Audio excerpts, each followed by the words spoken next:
దేవుడు నిన్ను ఎందుకు సృష్టించాడో అన్న ఉద్దేశం తెలియకుండా నువ్వేది చేసినా వేస్ట్.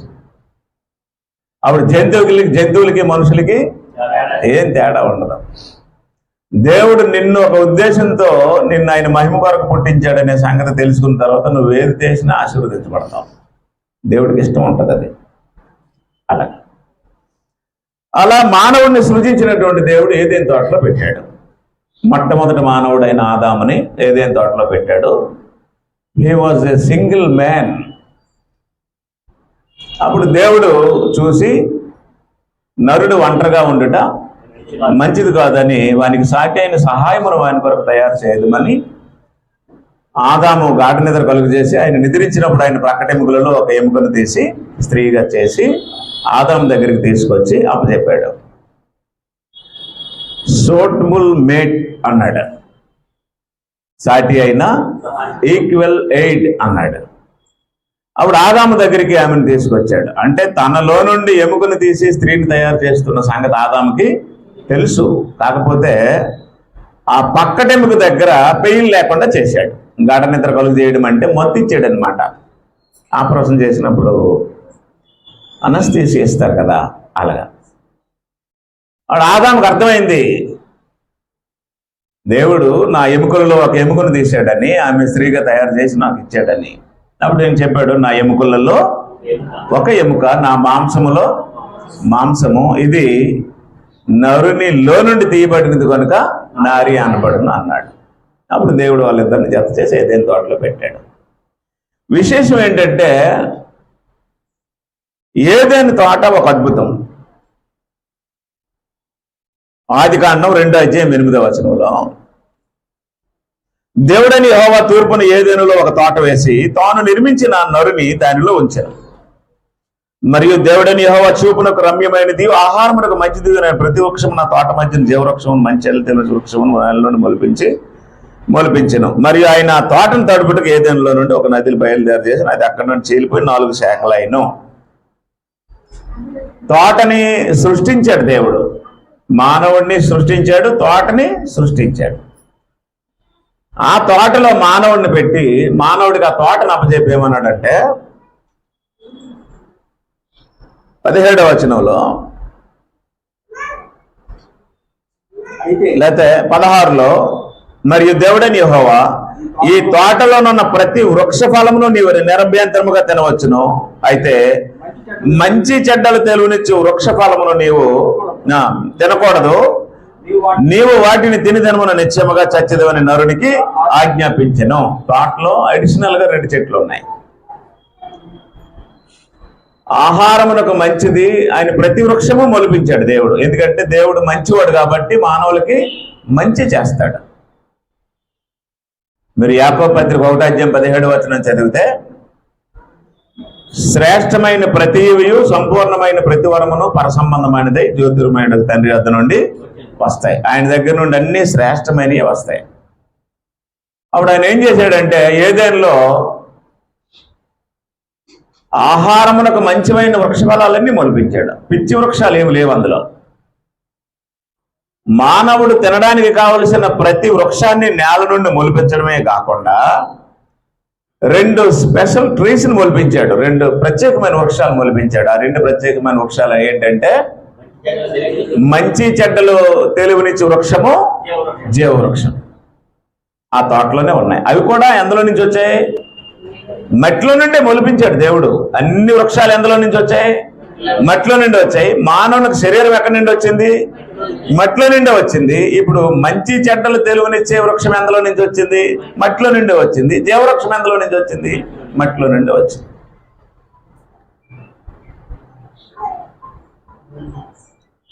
ఆదామును మాత్రం 6 అడుగులు ఆజానుబాహుడిలాగా చేశాడు. ఆదామేమి మనలాగా తల్లి కడుపులో పిండమై, తల్లి ఒడిలో శిశువై, బడికెళ్ళే బాలుడై, తర్వాత పరిణామం చెంది యవనుడై ఉండేటట్టు ఆదామును సృజించలేదు. ఆదామును మాత్రం ఎలా చేశాడు? పెద్దవాడుగానే చేశాడు. అయితే బుద్ధి లేని పెద్దవాడు, బుద్ధి లేని పెద్దవాడు. బుద్ధి లేని పెద్దవాడు అంటే మీరు అవ్వకండి. మనిషి పెద్దోడే కానీ ఆయనకు మాత్రం మంచి తెలీదు, చెడ్డ తెలియదు. అలాంటి ఆదాము ఏం చేశాడు అంటే దిగంబరుడుగా ఉన్నాడు. He was a naked man. He don't know, he has no clothes that. అప్పుడు ఆయన ఏం చేశాడంటే ఆయనతో ఉన్న ఈ ఆపోజిట్ జెండర్ కూడా, ఫీమేల్ అని ఈమె కూడా వస్త్రాలు లేవనే సంగతి ఆయన గ్రహించలేడు, ఆయనకు వస్త్రాలు లేవని ఆవిడ గ్రహించలేదు. అలా ఉన్నారా?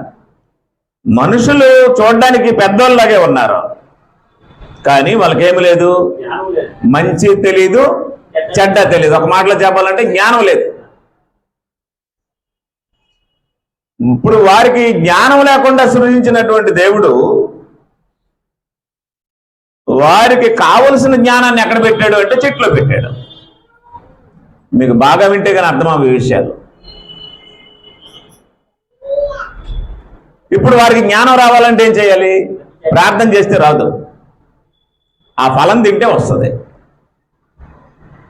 అప్పుడు దేవుడు ఏం చెప్పాడు అంటే ఈ తోటలో ఉన్నటువంటి సమస్త వృక్షఫలాలు మీరు తినండి, కానీ తోట మధ్యలో ఉన్న వృక్షఫలాలు మీరు తినకూడదు, వాటిని ముట్టకూడదు, వాటిని తినమని నిశ్చయముగా మీరు చచ్చెదరని చెప్పాడు. కాబట్టి అది ఆజ్ఞ.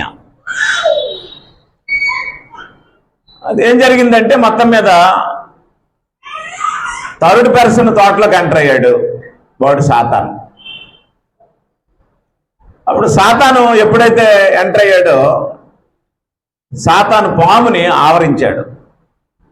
సాతానికి మాట్లాడడానికి నోరు లేదు, అందువల్ల తనకి నోరు కావాలి మాట్లాడడానికి. సాతాను నోరుంటే ఎలా మాట్లాడిస్తాడో మీకు ఎవరికైనా తెలుసా? తెలీదా? మీరు ఎప్పుడు అబద్ధాలు ఆడలేదా? అలాగే మాట్లాడిస్తాడు.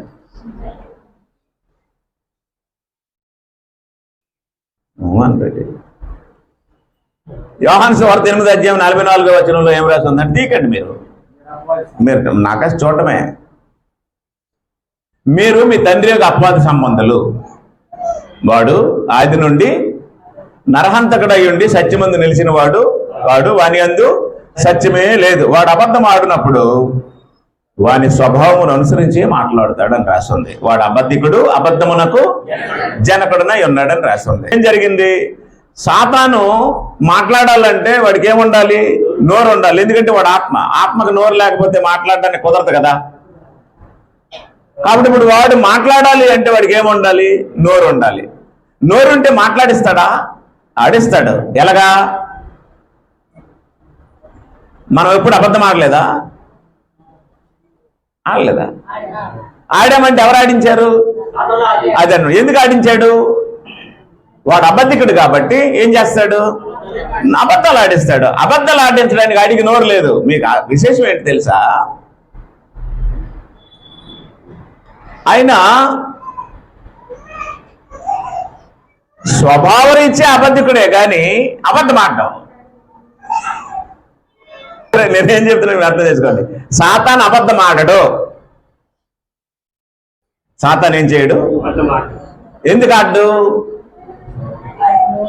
ఆడికి నోరు లేదు కాబట్టి. కానీ అబద్ధికుడే, కానీ అబద్ధము ఆడు. మరేం చేస్తాడు? ఎంత కరెక్ట్గా చెప్పారండి. ఆడిస్తాడు అంటే ఆడిన వాళ్ళకుండే అనుభవం అది. మనందరికీ అది ఉంది.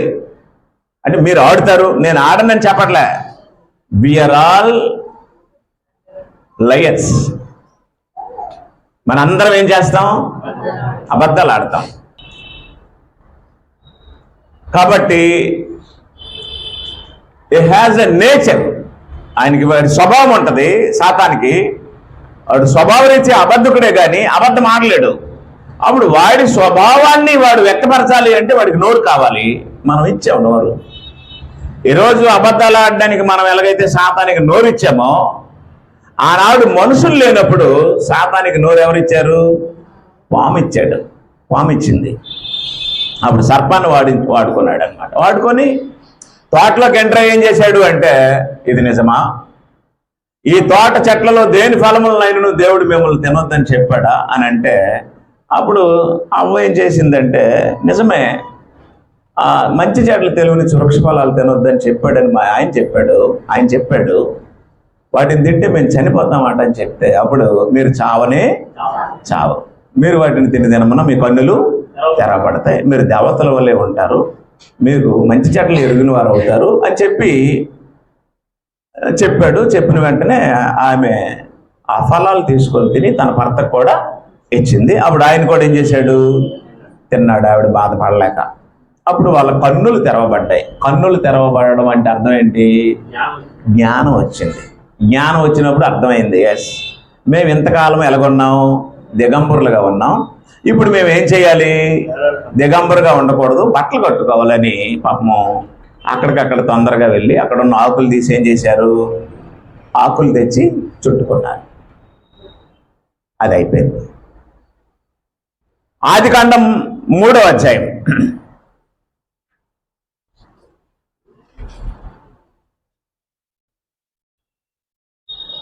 22వ వచనం.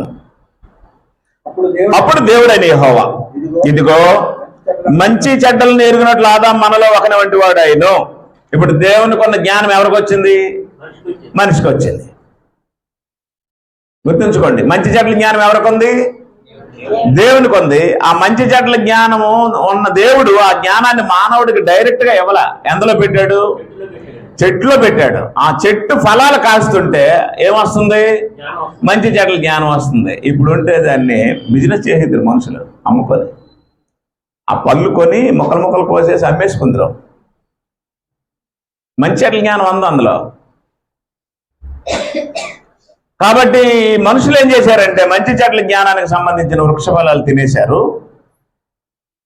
దేవుడు ఆ మనుషులు ఏం చేశాడంటే తోటలో నుండి బయటికి పంపించేసి జీవవృక్షాన్ని కాయడానికి అగ్ని జ్వాలలను ఏర్పాటు చేశాడు.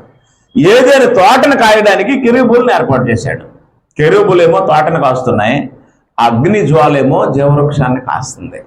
ఎందుకంటే ఇక్కడ చెప్పాడు 3వ అధ్యాయం 22వ వచనంలో, అప్పుడు దేవుడైన యెహోవా, ఇదిగో మంచి చెడ్డలను ఎరిగినట్లు ఆదాము మనలో ఒకని వంటి వాడు ఆయన కాబట్టి అతడు ఒకవేళ తన చెయ్యి చాచి జీవవృక్ష ఫలమును కూడా తీసుకొని తిని నిరంతరము జీవించినేమో అని.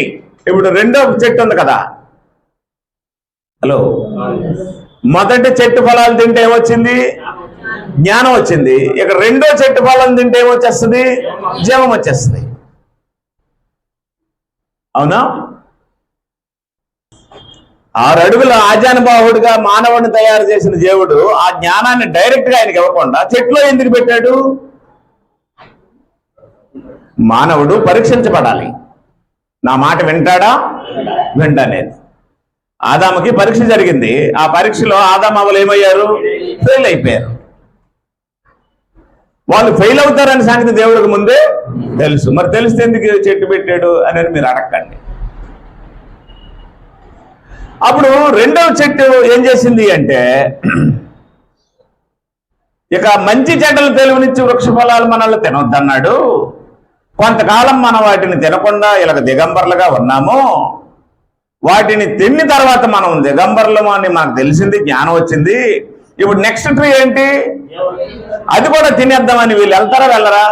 అప్పుడు దేవుడు ఏం చేశాడంటే వీళ్ళని తోటలో నుంచి బయటికి పంపించేసి ఆ తోటను ఏం చేశాడు?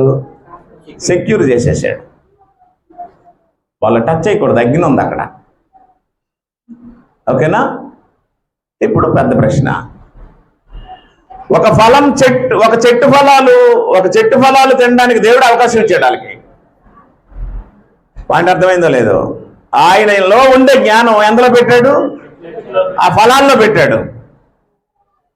ఆయనలో ఉండే జ్ఞానం ఆ ఫలాల్లో పెట్టి వారు తినరని ఆజ్ఞాపించాడు. వారు తిన్నప్పుడు వారికి అవకాశం ఇచ్చాడు తినడానికి. దేవుడు అవ్వెళ్ళి ఆ ఫలాన్ని తీసుకుంటున్నప్పుడు దేవుడు వెళ్ళి ఆ చెయ్యి మీద ఇలా కొట్టి, బుద్ధి లేదా నీకు, అది తినొద్దని చెప్పాను కదా అని అండం.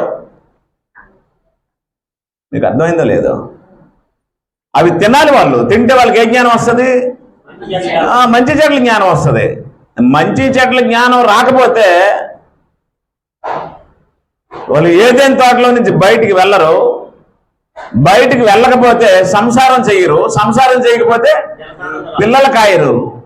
పిల్లలు కాయకపోతే ఏం జరుగుతుందంటే మీరు ఫలించి అభివృద్ధి నుండి విస్తరించి భూమిని నిండించండి అని చెప్పిన 4 మాటలు వేస్ట్ అయిపోతాయి. అందువల్ల దేవుడు వారికి తినడానికి అవకాశం ఇచ్చాడు. టెస్ట్లో వాళ్ళు ఫెయిల్ అయిపోయారు. దేవుడు వారిని బయటికి పంపించేశాడు. జీవవృక్షం ఒకటి ఉంది. ఏ పళ్ళు తింటే మనం ఎలాగ వెలిగిపోయాం, ఆ పళ్ళు తింటే ఎలాగుంటుందని వాళ్ళు చేయి చాపుతారేమోనని దానికి దేవుడు అగ్నిజ్వాల కాపలా పెట్టి వీరిని తోటలో నుంచి బయటికి పంపించేశాడు. యోహాను సువార్త ఇప్పుడు తీయండి, 1వ అధ్యాయము 1-3 వచనాల్లో ఇలా రాస్తుంది. యోహాను సువార్త 1వ అధ్యాయం.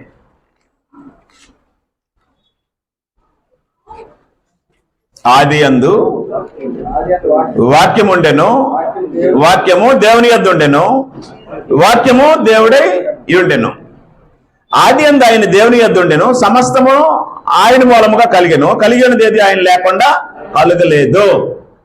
వాక్యం అంటే ఎవరు? యేసు ప్రభు. వాక్యం అంటే క్రీస్తు. మళ్ళీ నేను చదువుతాను, మీరు చూడండి. ఆదియందు క్రీస్తు ఉండెను, క్రీస్తు దేవుని యొద్ద ఉండెను, క్రీస్తే దేవుడై ఉండెను. ఆయన క్రీస్తు ఆదియందు దేవుని యొద్ద ఉండెను, సమస్తము క్రీస్తు మూలముగా కలిగెను, కలిగి ఉన్నదేది క్రీస్తు లేకుండా కలగలేదు. క్రీస్తులో జీవం ఉండెను. ఇప్పుడు చెప్పండి, జీవం ఎవరిలో ఉంది? క్రీస్తులో ఉంది. క్రీస్తులో ఉండే జీవము మానవాళికి ఇవ్వాలని నిర్ణయించిన దేవుడు క్రీస్తులో ఉండే జీవాన్ని ఏదైనా తోటలో ముందు చెట్లో పెట్టాడు. ఒకవేళ వాళ్ళు చేయి చాచి ఆ వృక్ష ఫలాలు తింటే ఎంతమందికి వస్తుంది? ఇద్దరికే వస్తుంది. వాళ్ళిద్దరిని అడ్డేసి బయటికి తోసేయడం వల్ల ఎంతమందికి వస్తుంది? ఇప్పుడు ఇక్కడ ఉన్న వాళ్ళందరికీ జీవం వస్తుంది. ప్రపంచంలో క్రీస్తుని తమ సొంత రక్షకుడిగా అంగీకరించిన వారందరికీ ఏమొస్తుంది? జీవం వస్తుంది.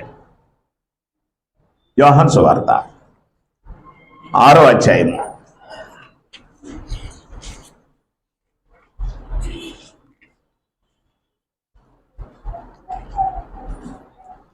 యోహాను రాసిన సువార్త, అదే సువార్త 6వ అధ్యాయంలో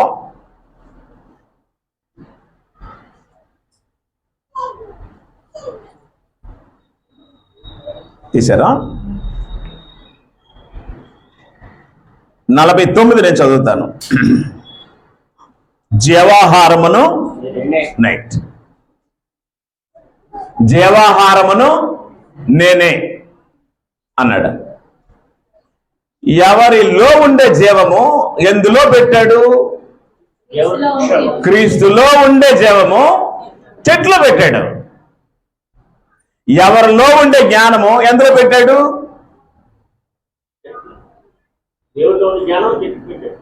దేవునిలో ఉండే జ్ఞానము చెట్లో పెట్టాడు. క్రీస్తులో ఉండే జ్ఞానము చెట్లోనే పెట్టాడు.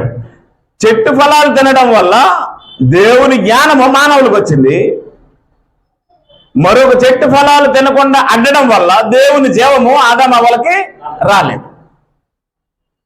అలాగా ఆ ఇద్దరిని తినకుండా దేవుడు ఆపడానికి గల కారణం ఏంటంటే, జీవాన్ని చెట్లో నుండి తీసేసి, అంటే నేల నుండి జీవాన్ని మొలిపించాడు కదా. నేల నుండి జీవాన్ని మొలిపించడం దేవునికి సాధ్యమేనా? రాళ్లను రొట్టెలుగా చేయడం దేవునికి సాధ్యమేనా? చెట్టు రాళ్ల నుండి పిల్లలు పుట్టించడం దేవునికి సాధ్యమేనా? 90 సంవత్సరాలు స్త్రీకి బిడ్డను పుట్టించడం దేవునికి సాధ్యమేనా? మృతులను సజీవులుగా లేపడం దేవునికి సాధ్యమేనా? దేవునికి అసాధ్యమైనది ఒకటి చెప్పండి. దేవునికి అసాధ్యమైనది ఏం లేదు. Nothing is impossible to him. అంటే మనకు ఎలాగుంటదంటే, ఇప్పుడున్న పరిస్థితులను బట్టి అప్పుడున్న పరిస్థితులను ఊహిస్తాం, ఎస్టిమేషన్ వేస్తాం. అప్పుడున్న పరిస్థితుల్లో జనం లేరు, లోకం లేదు, ఉన్న మనుషులు ఎంతమంది? ఇద్దరే ఉన్నారు. అప్పుడు వారికి జీవాన్ని దేవుడు అందులో పెట్టి చూపించాడు, చెట్లో పెట్టి చూపించాడు, కానీ వారి చేతికి అందించలేదు. ఏ జీవాన్నైతే ఏదేని తోటలో దేవుడు చెట్లో పెట్టాడో ఆ జీవాన్నే క్రీస్తు ధరించుకొని ఎక్కడికి వచ్చాడు? ఆ జీవంతోనే క్రీస్తు ఎక్కడికి వచ్చాడు? లోకంలోకి వచ్చాడు. అప్పుడు క్రీస్తు ఏమన్నాడు అంటే, జీవాహారమును నేనే అన్నాడు. జీవాహారమును నేనే అన్నాడు. ఇప్పుడు జీవం ఎక్కడుంది? ఏదైనా తోటలో ఉండే చెట్లో ఉందా? క్రీస్తులో ఉందా? ఏంటా జీవము? నా శరీరము తిని నా రక్తము త్రాగువాడే నిత్య జీవము గలవాడు అన్నాడు. ఇప్పుడు చెప్పండి, జీవాహారం ఏది?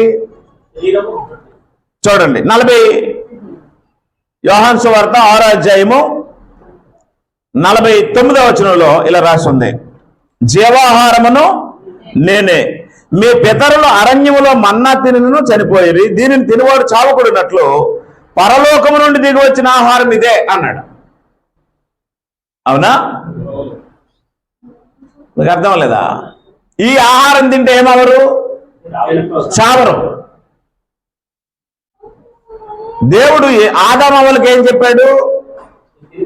ఒకవేళ వారి చెయ్యి చాచి జీవవృక్ష ఫలాలు కూడా తిని నిరంతరము జీవించినేమో అన్నాడు. అంటే జీవం తింటే ఏమొస్తుంది?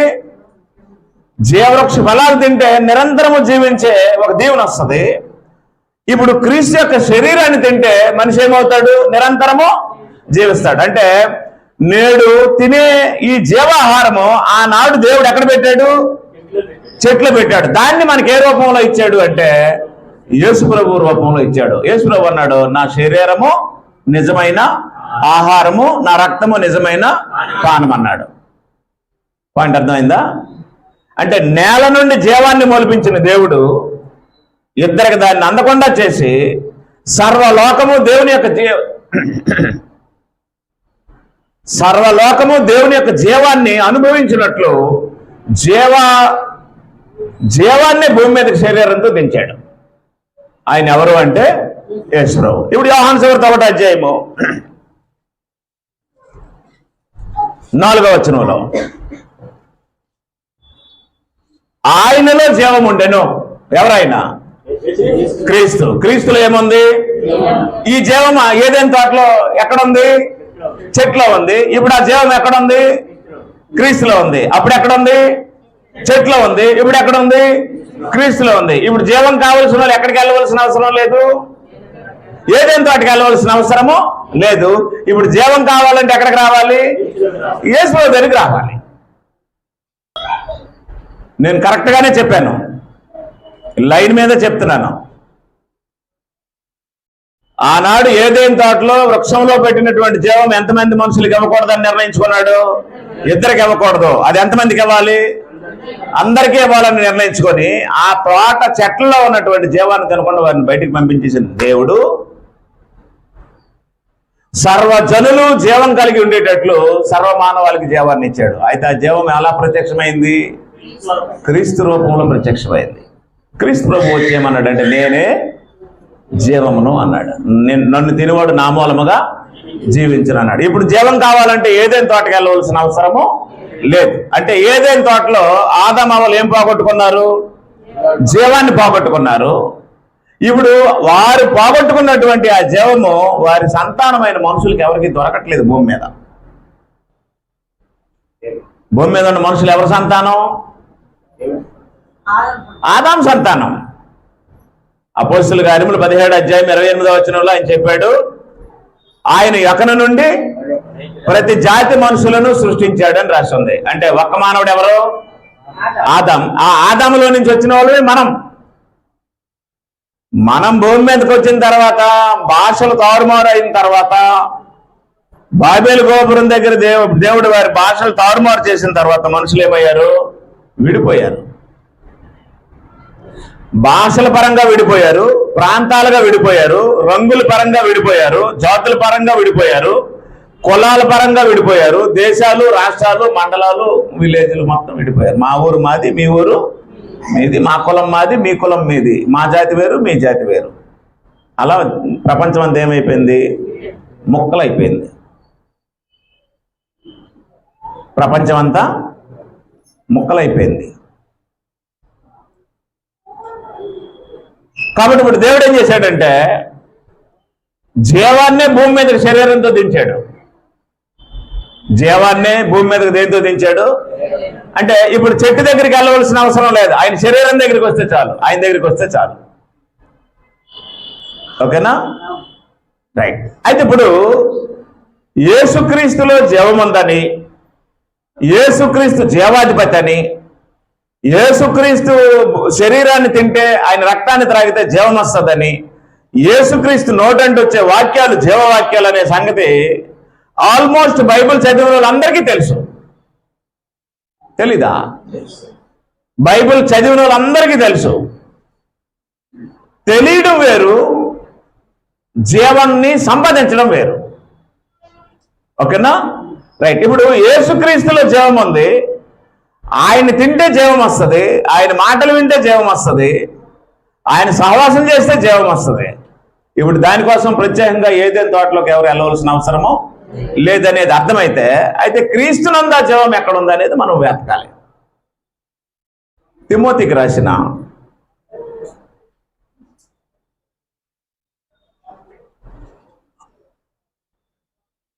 మొదటి పత్రిక 3వ అధ్యాయము,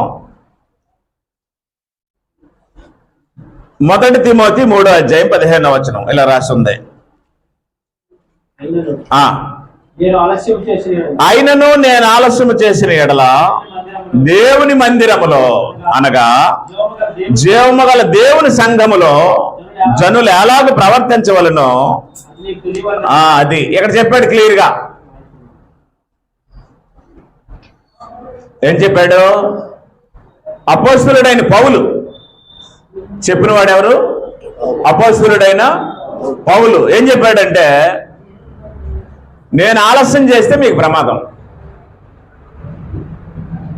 జీవము గల దేవుని మందిరం మీరు అన్నాడు. ఇప్పుడు సంఘాన్ని ఏమన్నాడు? జీవము గల దేవుని మందిరం అన్నాడు. సంఘానికి మందిరము అనే పదం బైబిల్లో వాడబడింది. మందిరము అనేది ప్రవచనపు భాష. మందిరము అనేది ప్రవచనపు భాషలో సంఘాన్ని మందిరము అన్నారు. మనం యెషయా గ్రంథం 2వ అధ్యాయం 2:4 చదువుతాం కదా, అంత్యదినములలో పర్వతముల పైన యెహోవా మందిరము పర్వత శిఖరమును స్థిరపరచబడి కొండల కంటే ఎత్తుగా ఎత్తబడును అని రాసి ఉంటది. మందిరము అనేది ప్రవచనపు భాష, సంఘము అనేది వ్యవహారిక భాష, సభ అనేది అసెంబ్లీ, సమాజము అనేది ఒక కూడిక. ఈ పదాలన్నీ దేనికోసం వాడబడ్డాయి? సంఘం కోసం వాడబడ్డాయి. మీకు అర్థమైందో లేదో? అసెంబ్లీ అంటే ఒక కూడిక, సమాజం అంటే ఒక కలయిక, సంఘము అంటే ఒక మాట, మందిరము అనేది ఒక మాట. మందిరం అనేది ఒక భాషా పదం, ఒక సంస్కృతికి సంబంధించిన భాషా పదం. సంఘము అనేది ఒక విధానానికి సంబంధించిన భాషా పదం. అసెంబ్లీ అనేది ఒక కూడిక. అసెంబ్లీ అంటే మనకి ఎమ్మెల్యేలు కూడుకునేది అనుకుంటాం, కాదు. దీన్ని కూడా అసెంబ్లీ అంటారు, మీకు తెలుసో లేదో. అన్పార్లమెంటరీ వర్డ్స్ వాడుకో అని అంటే పార్లమెంట్ లో మాట్లాడితేనే వాళ్ళకి అంటారేమో అనుకుంటారు, అది కాదు. అన్పార్లమెంటరీ లాంగ్వేజ్ అంటే ఎక్కడ మాట్లాడినా భాష బాగోకపోతే అన్పార్లమెంటరీ లాంగ్వేజ్ అంటారు. సమాజము అంటే మనుషులు ఎక్కడ కూడతారో దాన్ని ఏమంటారు? సమాజం అంటారు. దాన్ని ఇంకా కచ్చా లాంగ్వేజ్లు ఏమంటారంటే సంత అంటారు. ఇలాంటి మాటలన్నీ ఆయా సాంప్రదాయాలు సంస్కృతుల్లో ఉన్న ప్రజలు వాడే మాటలేవి. కానీ బైబిల్ ఏం చెప్పిందంటే, సంఘము అనేది వ్యవహారిక భాష, మందిరము అనేది ప్రవచనపు భాష. అప్పుడు చాలా మందికి మందిరం అంటే ఎలాగర్థమైందంటే, ఇలాంటి ఒక కన్స్ట్రక్షన్ చేసి దానికి ఒక స్ట్రక్చరల్ ఫిగర్ ఉంటుంది అనమాట. అంటే మీరు చైనీస్ కట్టుకున్నటువంటి భవనాలు చూశారనుకోండి, ఆ చివర్లు సూదుగా ఉంటాయి. అది చూసిన వెంటనే ఇది ఏ కంట్రీ అని చెప్పవచ్చు? చైనా అని చెప్పవచ్చు. బౌద్ధ మతానికి సంబంధించిన వారి కట్టడాలు వేరేగా ఉంటాయి, ముస్లిమ్స్కి సంబంధించిన వారి కట్టడాలు వేరేగా ఉంటాయి. రౌండ్గా ఉంటుంది డోమ్, వాళ్ళకి చివరినేమో చంద్రాకారం ఉంటుంది. చూసిన వెంటనే అర్థమైపోద్ది ఇదేంటని, మసీద్ అని. అలాగే ఇప్పుడు బైబిల్లో మందిరం అని రాసి ఉంది కదా, మందిరం అని రాసి ఉంది వెంటనే ఈ బైబిల్ చదివిన వాళ్ళందరూ మందిరం అనగానే ఏం చేశారంటే, దీనికి ఒక రూపాన్ని పెట్టి ఇక్కడ 2 క్రాసులు, ఆ పైన ఒక క్రాస్ పెడతారు. అలా కట్టడానికి ఆయన వచ్చి మన దగ్గర ఏమంటాడంటే, ప్రైజ్ లార్డ్ బ్రదర్, మేము మందిరం స్టార్ట్ చేశాం బ్రదర్, మా మందిరం పని సగంలో ఆగిపోయింది బ్రదర్, మీరు మీ రాజ్యంలో మమ్మల్ని జ్ఞాపకం చేసుకోండి బ్రదర్ అంటాడు. ఆయనకు మందిరం అంటే ఏమని అర్థమైంది? ఎస్, మా మందిరంలో ఫుల్పిట్ ఈ మధ్య చేయించేవండి అంటాడు. మందిరం అనేది ఏ భాష? ప్రవచనపు భాష. మందిరం అంటే కొంతమందికి కన్స్ట్రక్షన్ అని అర్థమైంది. సంఘం అన్నా కూడా అలాగే అర్థమైంది చాలా మందికి. సంఘం అన్నా కూడా ఏమనుకుంటారు? బ్రదర్, మేము సంఘం కడుతున్నాం, మా సంఘానికి టైల్స్ వేస్తున్నాం, మా సంఘానికి ఫ్యాన్లు లేవు, ఫ్యాన్లు ఇస్తారా, మా సంఘానికి కరెంటు వైరింగ్ చేయడానికి వచ్చాడు ఎలక్ట్రీషియన్ అని అంటారు కదా. అంటే సంఘం అంటే ఏమని అనుకుంటున్నారు? సంఘం అన్నా ఒక కన్స్ట్రక్షనే, మందిరం అన్నా ఒక కన్స్ట్రక్షనే. అంటే ఇప్పుడు మనుషులు వారి భాషల్లో, అంటే ఈ భాషా పదాలు ఎక్కడి నుండి వచ్చాయని అవగాహన లేకపోవడం వల్ల ఏం జరిగిందంటే, మందిరం అన్నా సంఘం అన్నా ఒక భవనమో ఒక కన్స్ట్రక్షన్ అనుకుంటున్నారు. ఓకేనా? కాదు. అది తిమోతికి రాస్తూ పౌలు ఏమన్నాడు? 3:15 ఆయనను నేను ఆలస్యం చేసిన ఎడల, అది ఆ మందిరం ఎవరిదట? దేవుని మందిరములో అన్నాడు. దేవుని మందిరం అంటే అది మందిరము అన్నా సంఘం అన్నా ఒక డివైన్ ఇన్స్టిట్యూషన్ తెలియజేసే పదాలు అవి అంతే తప్ప మందిరం అంటే అదొకటి, సంఘం అంటే అదొకటి కాదు. ఇప్పుడు ఏదేను తోటలో మానవుడికి చేతికి అందుబాటులో ఉండే జీవాన్ని దేవుడు మానవుడికి ఇవ్వకుండా తోటలో నుంచి పంపించేశాడు. జీవాన్నే పరలోకం నుండి డైరెక్ట్ గా ఏం చేశాడు? భూమి మీదకి దించాడు. అది ఒకప్పుడు చెట్టు రూపంలో ఉంది, ఇప్పుడు శరీర రూపంలో ఉంది. ఆయన శరీరధారిగా భూమి మీదకి వచ్చాడు. ఆయన టచ్ చేస్తే జీవము, ఆయనతో మాట్లాడితే జీవము, ఆయనతో నడిస్తే జీవము. ఇప్పుడు ఫైనల్ ఏమైపోయిందంటే ఆయన్ని తింటే జీవము. యోహాను రాసిన మొదటి పత్రిక, ప్రకటన గ్రంథం ముందు ఉంటుంది. యోహాను రాసిన మొదటి పత్రిక, పేజీ నెంబరు 315.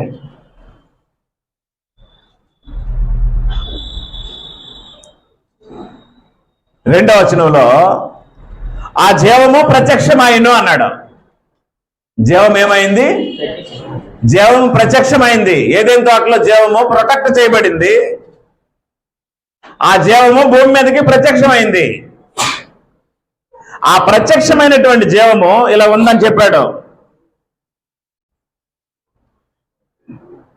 మొదటి వచనంలో జీవవాక్యమునకు వచ్చినది ఆది నుండి ఏది ఉండెనో, మేమేది వింటమో, కన్నులారా ఏది చూచితిమో, ఏది నిదానించి కనుగొంటమో, మా చేతులు దేనిని తాకి చూచినో అది మీకు తెలియజేస్తున్నాం, అది జీవమే.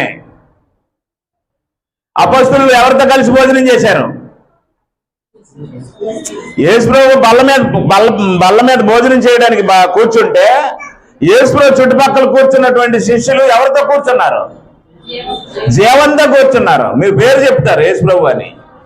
వాళ్ళు ఏమన్నారంటే, మేము జీవంతో టచ్ చేశాం, మేము జీవంతో నడిచాం, మా కన్నులు జీవాన్ని చూచాయి, మా చెవులు జీవవాక్యాన్ని విన్నాయి అని చెప్తారు. భూమి మీద యేసు ప్రభు శిష్యులంతా ధన్యులు, ఇంకెవరు ఉండరు. ఏదేం తోటలో ఆదామవ్వలంత ధనులు ఇంకెవరు ఉండరు. ఆదామవ్వలకు పక్కనే జీవవృక్షం ఉండేది. అపోస్తలులు డైరెక్ట్ గా జీవంతోనే భోజనం చేశారు, జీవంతోనే నడిచారు. అది విశేషం ఏంటంటే, ఏదేం తోటలో ఉన్నప్పుడు జీవం ఎలాగుంది? చెట్టు రూపంలో ఉంది. అపోస్తలులతో ఉన్నప్పుడు జీవం ఎలాగుంది? శరీర రూపంలో ఉంది.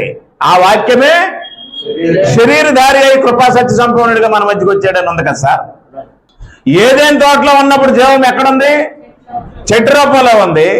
అపోస్తలుల టైంలో జీవం ఎలాగొచ్చింది?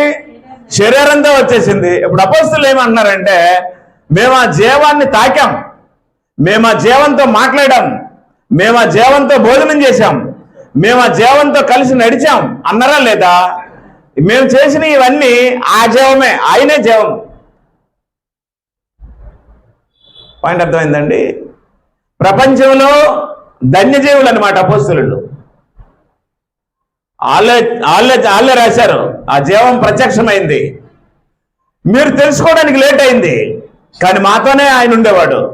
మేము ఆయన అడుగుజాడల్లోనే నడిచేవాళ్ళం, ఆయనతోనే కలిసి భోజనం చేశాం, ఆయన్ని టచ్ చేశాం అని చెప్తుంటే జనం ఏమనుకునేవారంటే మనిషి కదా, ఆయన ఎవరు?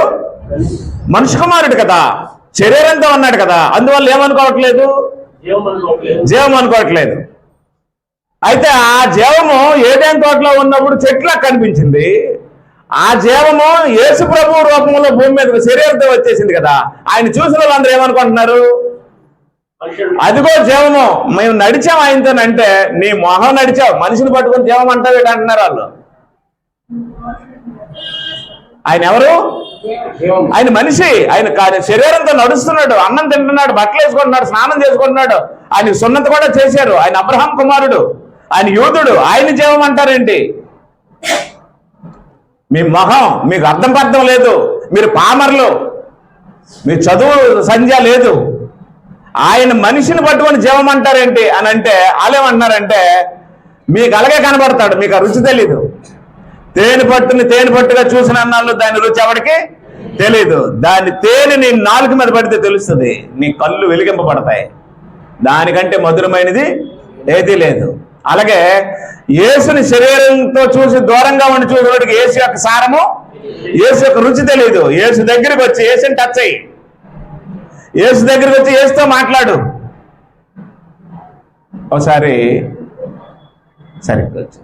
ఓసారి బంటోతుల్ని అధికారులు పంపించారు. అతను మాట్లాడుతున్నాడు, మీరు వెళ్ళి ఆయన్ని తీసుకురండి, అరెస్ట్ చేసి తీసుకురండి అని పంపించారు. బంట్రోతులు గొలుసులు పట్టుకొని వెళ్ళారు ఆయన్ని అరెస్ట్ చేయడానికి. యేసు ప్రసంగం చేస్తున్నాడు. ఈ వెళ్ళిన వాళ్ళు ఏం చేశారంటే ఆ పక్కన నిలబడిపోయారు. ఆయన ప్రసంగం వింటున్నారు, ఇలా చేతులు కట్టుకొని. ప్రసంగం చేసినంతసేపు లోపలికి వెళ్ళి అరెస్ట్ చేయడానికి లేదు. ప్రసంగం అయిన తర్వాత అరెస్ట్ చేయకుండా వెళ్ళిపోయారు. అప్పుడు వాళ్ళు అడిగారు, ఆఫీసర్స్ అడిగారు, ఆయన్ని అరెస్ట్ చేసి తీసుకురమ్మంటే మీరు ఖాళీగా వచ్చారు ఏంటంటే, అప్పుడు బంట్రోతులు ఏం చెప్పారంటే ఆ మనుషుడు మాట్లాడినట్టు ఎవడునూ ఎన్నడూనూ మాట్లాడలేదు అన్నారు. అంటే ఆయన మాట్లాడితే జీవము. మీకు అర్థం అవట్లేదా? ఆయన మాట్లాడితే జీవం, ఆయన్ని టచ్ చేస్తే జీవం, ఆయన తింటే జీవం, ఆయనతో ఉంటే జీవం అని చెప్పారు. మేము ఆయనతో సహవాసం చేశాం, మా చేతులు ఆయన పట్టుకున్నాయి, ఆయన జీవమే అది అని అంటుంటే మీరు ఎర్రుబాబులు, ఆయన అది జీవం అంటారు, మనిషిని పట్టుకొని మన్నా జీవం అన్నారు వీళ్ళు.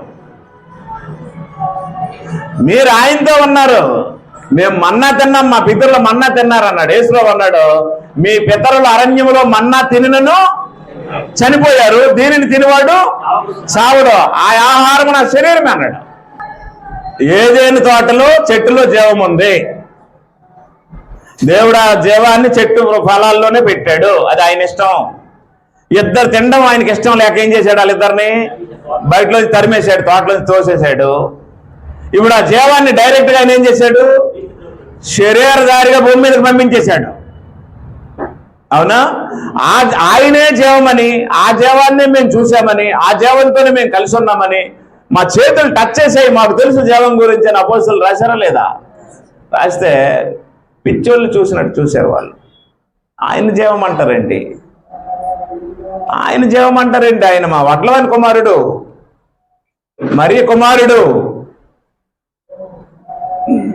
తిండిపోతూ వదరబోతూ పాపుల స్నేహితుడు, శంకర్లతోనూ పాపులతోనూ తిరుగుతాడు. అలాంటి వాడిని జీవం అంటారు ఏంటంటే అపోస్తలులు అన్నారు, నో, మీరు వచ్చి చూడండి, మీరు వచ్చి చూడండి తెలుస్తుంది జీవం అంటే ఏంటంటే. వీళ్ళ మాటలని మనం ఆయన దగ్గరికి వెళ్ళడం ఏంటంటే చాలా మంది ఆయన దగ్గరికి వెళ్ళడం మానేశారు. యేసుక్రీస్తు చెప్పాడు, నేనే జీవమును, నన్ను తినివాడు నా మూలంగా జీవిస్తాడు, ఎన్నడూ చనిపోడు. ఏదైనా తోటలో తింటే చనిపోరని తెలిసిన దేవుడు వారిని తినకుండా బయటికి పంపించేసి ఈరోజు సర్వలోకానికి జీవాన్ని అందుబాటులో ఉంచాడు. ఆ జీవం అంటే క్రీస్తే. ఆయన అప్పటికి చెప్పాడు యూదులతో, మీ పితరుల అరణ్యంలో మన్నా తిన్నారు 40 సంవత్సరాలు, మీ పితరులు మన్నా తిన్నా ఏమయ్యారు, చనిపోయారు, నన్ను తినివాడు చావడు, జీవాహారమును నేనే అన్నాడు. అంటే ఇక్కడ మనకు అర్థమవుతున్న విషయం ఏంటి, ఏదేని తోటలో ఆది మానవులు పోగొట్టుకున్న జీవాన్ని దేవుడు ఈరోజు మనకి క్రీస్తు రూపంలో ఇచ్చేశాడు. మరి నువ్వు తింటావో, వింటావో, ఆయనతో సహవాసం చేస్తావో, పోగొట్టుకుంటావో, జీవం దగ్గరికి వచ్చి కూడా దాన్ని కోల్పోయి అగ్గిలో పడిపోతావో నీ ఇష్టం. వాళ్ళు చెయ్యి చాచి తినేసి నిరంతరము జీవిస్తారేమోనని దేవుడు వాళ్ళు అడ్డేశాడు. మనం ఈరోజు చెయ్యి చాచి తిని ఆయనతో సహవాసం చేసి ఆయన వాక్యం విని ఆయనతో ఉండాలని దేవుడు మనకు అందుబాటులో వచ్చాడు.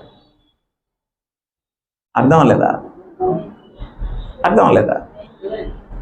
గులాబీ మొక్కకి తేనె పట్టుకి తేడా ఏంటి? ఈ గులాబీ మొక్కకి ఏమంటాయి? ముళ్ళు ఉంటాయి. తేనె పట్టుకి ఏమంటాయి? ఏకకి ముళ్ళు ఉంటుంది. గులాబీ ముళ్ళు గుచ్చుకున్నా సొలుపే. అట్టి అందమైనటువంటి గులాబీ మనల్ని ఆకర్షిస్తుంది. దాన్ని గడ్డి పువ్వు అన్నాడు యేసు ప్రభు. అది ఒక రకమైన గడ్డి పువ్వు అన్నమాట. కాబట్టి దానికి నోరు లేదు, భాష లేదు, నన్ను చూడండి అని మనల్ని పిల్లదు. కానీ మనం ఆటోమేటిక్గా ఎక్కడికి వెళ్ళిపోతాం? దాని దగ్గర. కొంతమంది రోడ్డు మీద వెళ్ళిపోతుంటే వ్యాపారస్తులు, ఏం కావాలండి, రండి రండి, ఏం కావాలి, బట్టలు కావాలా, ఏం కావాలండి అని అడుగుతారా లేదా? రండి రండి చూడండి, ఒకసారి చూసి వెళ్ళండి, కొనొద్దులేండి, చూడండి రండి అని అంటారు కదా. గులాబీ అలా పిల్లదు మనల్ని. కానీ నువ్వు 6 అడుగులు మనిషి అయినా సరే, దాన్ని అది పిలకపోయినా సరే నువ్వు ఎక్కడికి వెళ్తావు? అక్కడికి వెళ్ళి దాన్ని చూస్తావు. దానికి దేవుడు అలాంటి అలంకారం ఇచ్చాడు. అయితే దాన్ని పట్టుకునే ముందు జాగ్రత్త. దాని కింద ఏముంటాయి? ముళ్ళు ఉంటాయి. తేనె భూమి మీద ఉన్న ఆహారాలన్నిటికంటే శ్రేష్టమైనది. ఈ తేనె కూడా ఆ పువ్వుల నుండి వస్తుంది. వాటికి ముళ్ళు ఉంటాయి, వీటికి ఈగలు ఉంటాయి. ఈ ఈగలు మనల్ని కరుస్తాయి, ఆ ముళ్ళు మనకు గుచ్చుతాయి. అయినప్పటికీ కూడా ఆ మకరందాన్ని బట్టి, ఈ అందాన్ని బట్టి ఆ బాధను మర్చిపోతాం. ఎందుకు చెప్పానంటే, జీవం భూమి మీదకి వచ్చింది, అవునా? ఆ జీవాన్ని నువ్వు అనుభవించి ఆయనతో సహవాసం చేసి ఆయన తినాలంటే నీకు శ్రమలు వస్తాయి. అది ఈజీగా దొరికేది కాదు. యేసు చెప్పాడు, నా నిమిత్తము జనులు మేము నిందించి హింసించి మీ మీద అబద్ధముగా చెడ్డ మాటలలో పలుకున్నప్పుడు మీరు ధన్యులు. జీవానికే శ్రమలు వచ్చాయి, జీవాన్ని నాశించిన వారికి కూడా శ్రమలు వస్తాయి. జాగ్రత్త. యేసు ప్రభు అంటే మీకు ఫోటో రూపంలో కనపడతాడేమో, యేసు ప్రభు అంటే మీకు పేరు రూపంలో వినపడతాడేమో.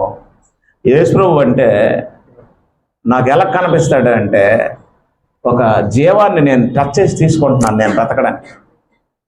ఇప్పుడు మనం చేసే భోజనం ఆయన చెప్పాడు, నా శరీరము తిని. మీకు అది ఎలా కనిపిస్తుందో నాకు తెలీదు.